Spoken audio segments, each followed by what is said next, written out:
I'm so sick of being still. I'd do anything just to feel. Hello and welcome to another edition of Sunshine Spotlight. Today, a brand new band to me, but I've enjoyed chatting with these guys before they came on. That is Alex Knight, his brother Hondu from the band Yeah Sure from Central Florida. Welcome to the show, guys. Thanks for having us, man. Yeah, thanks.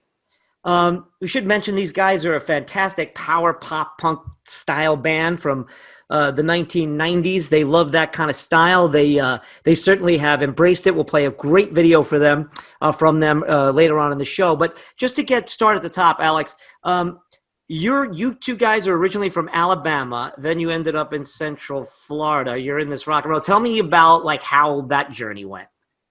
Yeah, I guess we're working our way backwards instead of up, maybe. I don't know if it's better to be in Alabama or Florida.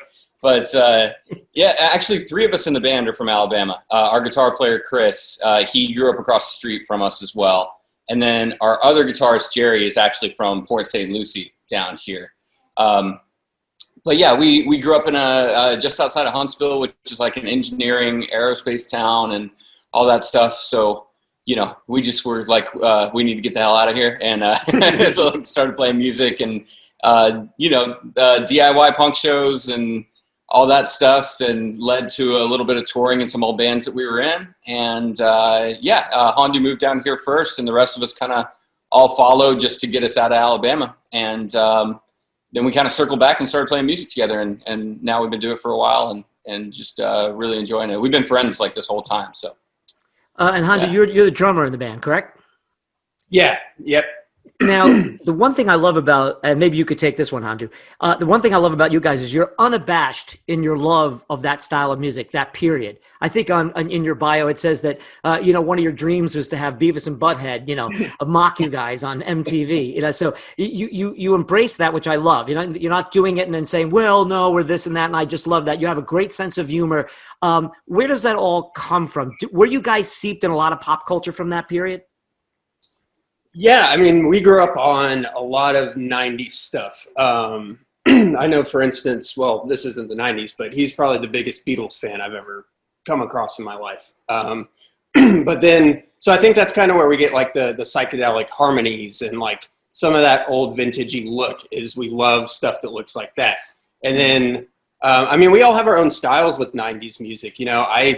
My background is more of like the hardcore sound, like the Rage Against the Machines and Nirvana, Deftones, and that kind of stuff. So I like it really loud and just kind of in your face. But then, he's into bands like the Gin Blossoms and a lot of like singer-songwriter stuff. I, for instance, recently within like the last 3 or 4 years, really got into the Counting Crows. So it's just kind of everywhere. But I think, because we all grew up and we've been friends for so long, we know how to work with each other and things like, we can work together as a team, and it's more of a collaborative effort with everyone. And we all get, 10 cents we get to pitch our own stuff or opinions and that kind of stuff. And if it works, it works. And if not, then at least we tried it out. Yeah, but you get that mishmash of all of our different styles coming from various eras and everything. And we did kind of consciously decide, like, let's just lean into it. The interesting thing to me was in this process, we really came to it of just like we missed playing live music, and that's where it started. And we weren't even really talking about like, let's form a project, let's get stuff out there. It was just like, let's get in a room and jam and be completely honest about what we want this to sound like, And so I think that's probably what you're hearing is like let's just do exactly what we love for the love of doing it. And see kind of how it comes together, and then we liked it, and then we wanted to start putting it out there at that point. So, yeah. It's great to see a young rock and roll band. In fact, I've been doing this. I think this is our 10th show, and maybe we've had like one kind of rock act so far. Maybe two. I'm sorry. Brick is definitely and Hennessy. But different styles. Like Brick is traditional punk, and then Hennessy's more like the dance style, electronica punk. You guys are very traditional, and I find that interesting. And I've had this argument or this discussion with Adam on the podcast from Counting Crows, of course, about when did rock and roll sort of shift. And we know now for like the last 10 years, rock and roll is not that much into the Billboard charts and everything. It's been overturned, for the first time since the 50s by hip hop and other styles. Where do you guys fall on that? Where do you think rock and roll may have peaked? Or do you think the 90s was like the last vestige of straight ahead rock and roll stuff where you guys are really a homage of that stuff? There's so many layers to that. Like you've always got ebbs and flows, like in music history of like, I feel like something's going to bubble up again that'll change it, because I do hear a lot of people having a similar conversation of kind of being tired of the same production sounds that like, if you hear a pop punk song now, even if it's really good, I'm not trying to knock it or anything, because we all love pop punk music, but like, it doesn't sound drastically different than what you would have heard 10, 15 years ago, And I think like mixing in some more eras and more influences into that is gonna we are purposely chasing different production sounds than what a lot of other stuff in our genre currently sounds like. You know what I mean? So yeah, I don't know where it's gonna go, but because especially with the pandemic, it's hard to get in the same room with other people and jam. So. That's going to take a toll for sure. But I do wonder if when things open back up, maybe people all end up in a garage together again, sweating it out, playing punk rock chords and just trying to make some noise and get some pandemic energy out. You know what I mean? That would be great. Before we go to this clip, we're going to play your previous video for Hot Brains, which I love. And it turned me on to you guys, really. It's the humor in it, the visuals. You guys have a background in indie filmmaking. We'll talk more about that in post, but how much does that lend to how you got, in other words, you guys embrace the visual. You grew up on MTV, certainly, and it does reflect that, but sort of the Beatles. They did amazing film clips and visuals, a Magical Mystery Tour. So how much does that inform what we're about to see here and how the band presents their art? You want to take it? No, you go.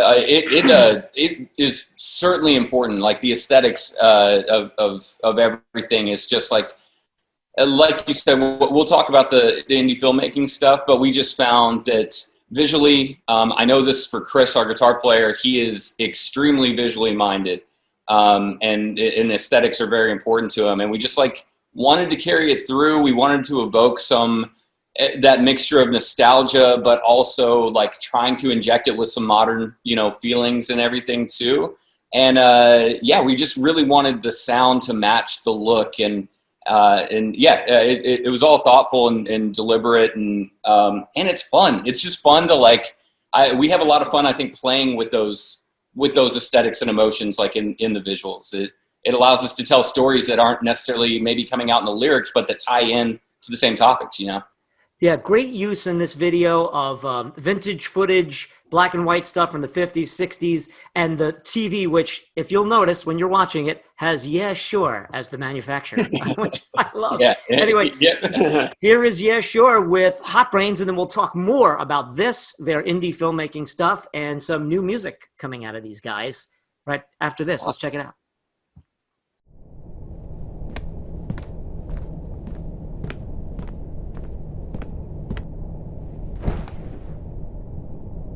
Forget it, man, and get with the countdown. Shake this square world and blast off for Kicksville.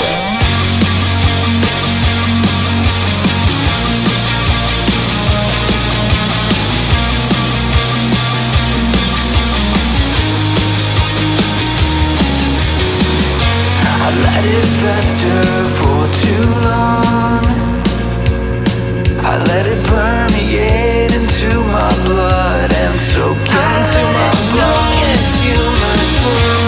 Now I got red sores on my brain.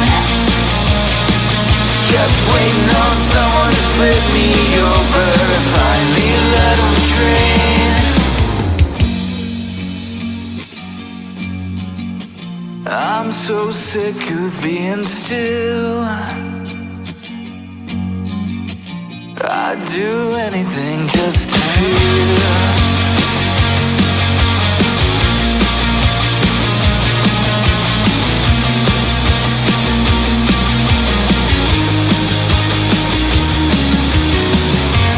Never took punches all that well. Thought I built these walls to save myself. Instead I built a cell.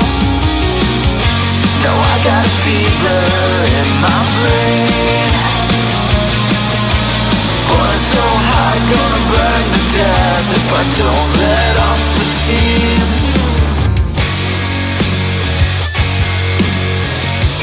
I'm so sick of being still. I'd do anything just to feel. I'm so sick of being still. I'd do anything just to feel. I let it fester for too long. Let it permeate into my blood and bones. Now I've got bed sores on my brain. Somebody flip me over and let them drain.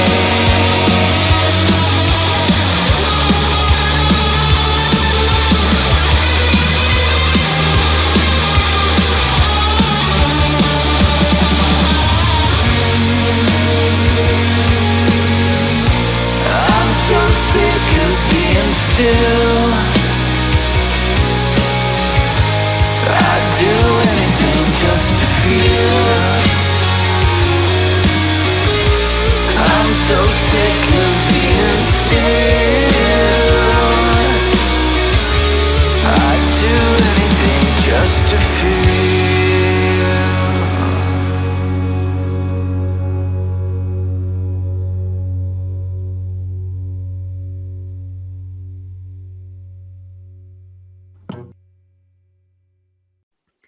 And that is the video from Yeah Sure for Hot Brains. Really rocking tune. It's got all the elements of great 90s rock, 60s rock, 70s rock, pop punk style.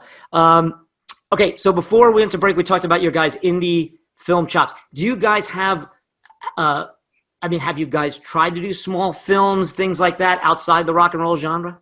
Yeah, we actually had a comedy web series that we wrote and directed and produced and acted in all ourselves. And it was, we've all been in bands our whole lives. And we found that whenever we were kind of laughing and joking around, telling tour stories, people kept being like, this should be a TV show or something. And obviously we didn't have the money to make a TV show, but we were like, we could, we like It's Always Sunny in Philadelphia and some of those people that kind of made their own thing happen.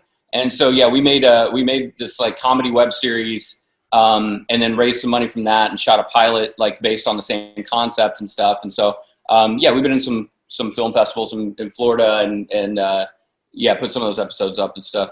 I'll send you one. They're stupid and funny and it's a good time. But yeah. Cool. Can people reach those or check them out on YouTube or any other platforms? Yeah, that project was called The Lost Weekend. And the website, I believe, is Lost Weekend Show, but you can search for The Lost Weekend. And if you've ever toured in a band, if you've ever had to pee in a bottle in the back of a van, then you'll probably connect to Guilty. To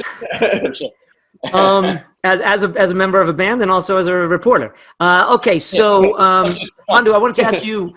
You guys have a new video coming out this week, I think, when this runs, and a brand new record, right? Fill me in on that. Yeah, so we are actually just releasing everything as singles right now.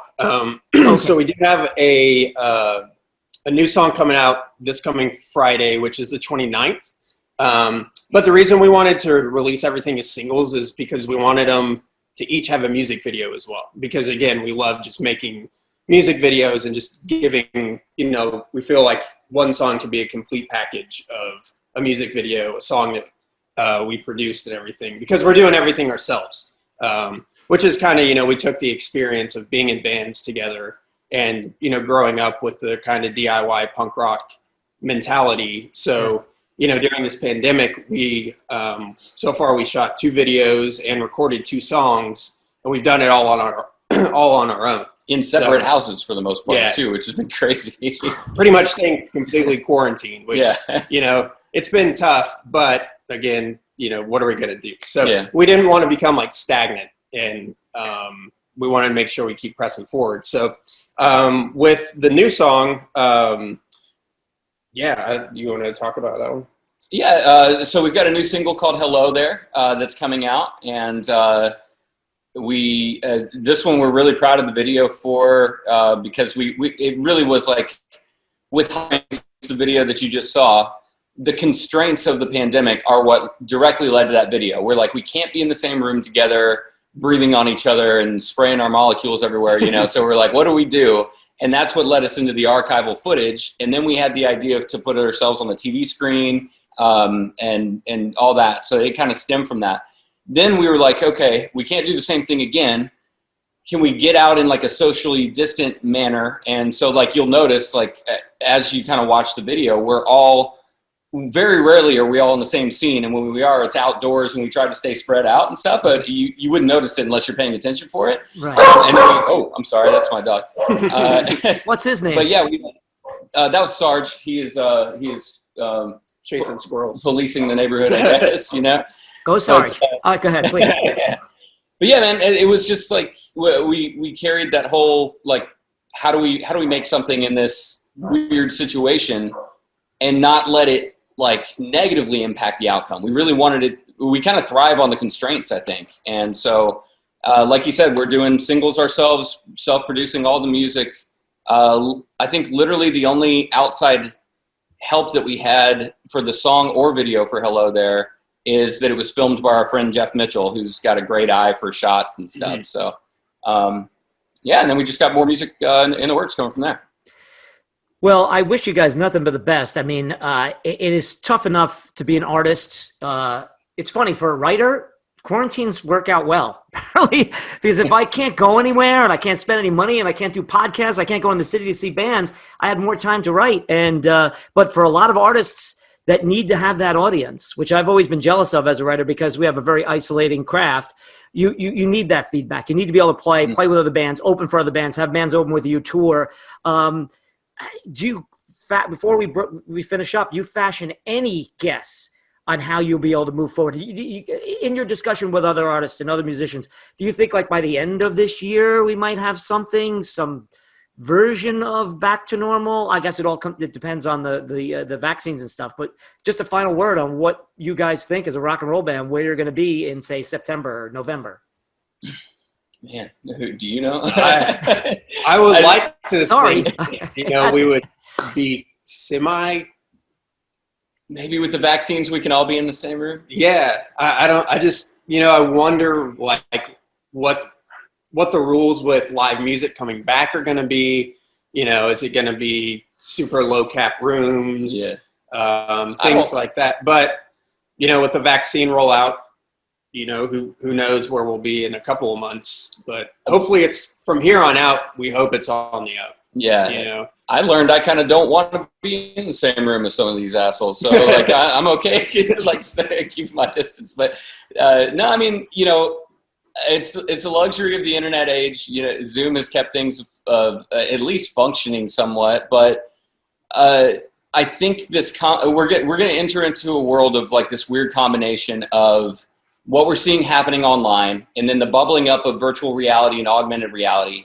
And then if shows can come back and we have that, I think we're going to see some interesting combination of all that tech being blended into the real world.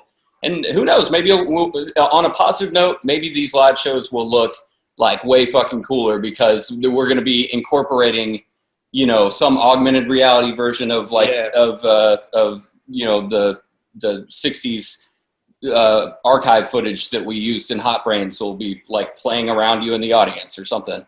I don't know. That's a lofty. That's not this year. That's probably this year. No, it's pretty cool. And it's speaking of the 90s, it's kind of what U2 did on their Zoo TV tour. And I know Leah Hennessy on this very program weeks ago mentioned that it's going to change the way we do live, and that might be a good thing when everything goes back. Yeah. And you guys are so visual, so use it. And I did also, speaking to all of that, I did want to also mention to our audience, the great thing about these guys is they were the first band, and I hope there's many others and artists that reached out to me and was like, hey, you should check out our band. And they were, fans of the podcast, and it was so great to meet you guys. Keep it up. Keep plugging out there. Find new avenues like that. And it should be a lesson and to all of us who create that, you take one thing, you shift it, and maybe it'll be a better creative aspect. In the end. Yeah, for sure. Thanks for having us, man. Thank you so much, man. Appreciate all the support to the scene, and we're all locked in our houses, so we're looking for connection everywhere. So we appreciate you talking to us. Yeah, for sure. You got it. That is Handu and Alex Knight from the band Yeah Sure. They got a new record or singles coming out and videos, so check them out. We thank them for joining us. I'm James Campion, and this is Sunshine Spotlight. Kiss your mom bye, don't forget the camera. Back in my time.